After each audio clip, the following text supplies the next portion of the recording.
महाकाली, देवी पार्वती या आदिशक्ति का ही एक उग्र और विकराल रूप है। उनकी उत्पत्ति के कई पौराणिक विवरण मिलते हैं, जिनमें मुख्य रूप से मार्कंडेय पुराण और दुर्गा सप्तशती में विस्तार से उल्लेख किया गया है। जब सृष्टि की रचना के प्रारंभिक समय में भगवान विष्णु योग निद्रा में थे, तब उनके कानों से मधु और कैटब नामक दो राक्षस उत्पन्न हुए। ये अत्यंत बलशाली और अहंकारी थे।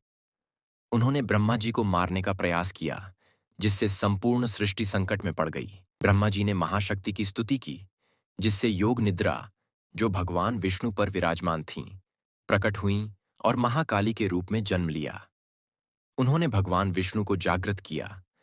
तब विष्णु जी ने इन दैत्यों से भयंकर युद्ध किया, लेकिन मधु और कैटब अमृतत्व का वरदान प्राप्त कर चुके थे।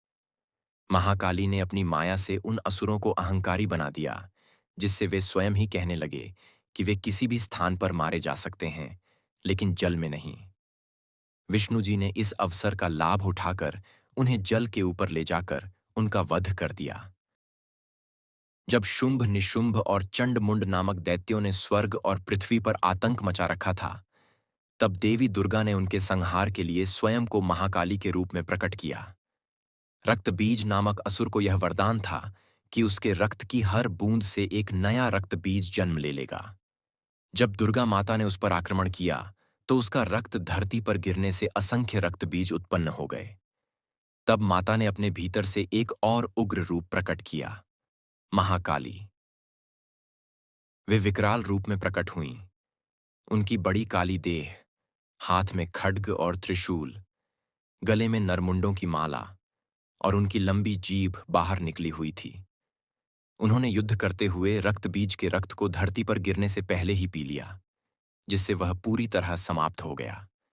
जब महाकाली ने रक्तबीज और अन्य दैत्यों का संहार कर दिया, तब उनका क्रोध शांत नहीं हुआ। वे संपूर्ण सृष्टि को नष्ट करने के लिए तांडव करने लगीं।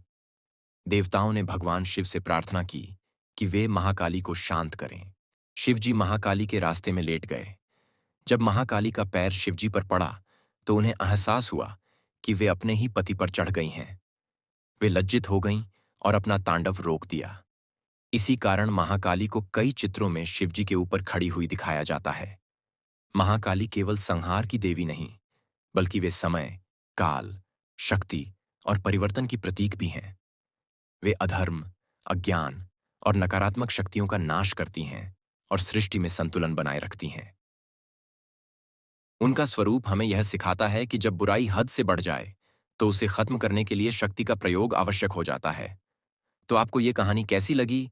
और ऐसे ही और कहानी सुनने के लिए हमारे चैनल को सब्सक्राइब करें और लाइक, कमेंट, शेयर करना ना भूलें।